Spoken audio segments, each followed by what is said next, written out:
Hey there, Jim Johnson for Accent Help here, and I'm continuing to lead us through the vowels and various things that tend to happen in accents with those vowels. So last time we did fleece, the high vowel here, that's the lowercase I, and today we're going to do the kit vowel. So it's a small cap I. It's a capital I, but it's the same size as a lowercase I. So it's not full size. It's a mini. It's a mini I. So this one, for many North American speakers, there is a shift that commonly happens, but only in certain positions. When it occurs before an NG, for example, a lot of especially North American speakers will raise that vowel. So this is a diacritic for raised. And that is an instance of like going becomes more going, approaching the E sound, raising it towards the E. Going, so that a word like being instead of being becomes more like being. So this vowel really commonly raises up before an NG. If you are trying to eliminate that, if you think about the NG happening further back in your mouth, being, that will tend to get it back to the small cap I. It's that the NG actually starts to happen a little bit further forward on the palate, on the hard palate. It'll creep onto the hard palate when people are doing that. So the other instance is that this one, when you put an R sound after it, now I don't want to dabble in this too long because vowel plus R is a nightmare from hell. That's going to be a whole separate thing, okay? But when you get vowel plus R, this is what J.C. Wells calls the near set. So when you get that, this is another spot where a lot of North Americans, for example, really raise that vowel. So it starts to sound more like near, like somebody who need you would be a near. Or you're drinking a beer, which sounds a lot like someone who will be is a beer, drinking a beer, a beer. That's a super common thing to raise that. Probably not going all the way to the E, because that would be beer, beer, beer. Now some people might actually go that far, but sort of at least headed in that direction. So that's something that is very common to have happen with the small cap I, but only with those couple of instances when we're talking about something that sort of approaches a sort of generican sort of sound, a neutral-ish, Americanish thing. I can't tell where you're from, but these are common elements for genericans, okay? Now, other things that happen with this vowel in other accents is you will get some lowering sometimes that happens, especially when the placement is low. So you might get this a little bit in a Scottish accent or in a Northern Irish accent, for example, so that the low placement there might make it go ket, ket.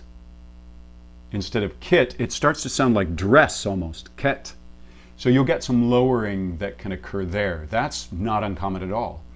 You'll also get some raising in some other accents as well, like an Australian accent may take it and raise it from kit towards keet when you start to look especially at a really broad one. Or very commonly it could happen, well no, actually New Zealand tends to drift in another direction where they actually tend to sort of mid-centralize it or maybe even go all the way to a schwa so that it becomes ket, ket, ket. Kit, ket, ket. So that's more mid-centralized, meaning moving towards a schwa. So you'll get that in like a New Zealand accent.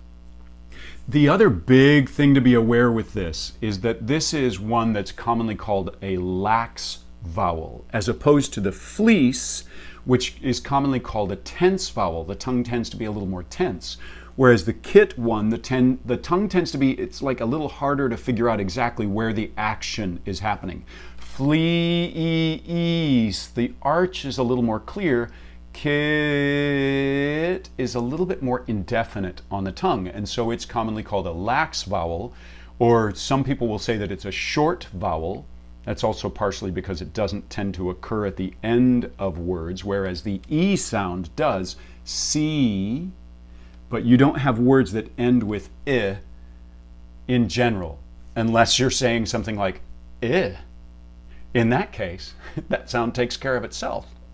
But what happens for a ton of English language learners So ESL speakers, English as a second language speakers, who have their previous accent carrying over, for most of them, they don't have the kit sound in their language. So they struggle to do this, and what they tend to do is something that's more approaching the E sound, as in fleece, so that a word like kit, missing, fit, starts to become kit, missing. So, yeah, feet. So that fit and feet start to sound really close to each other. Feet, feet.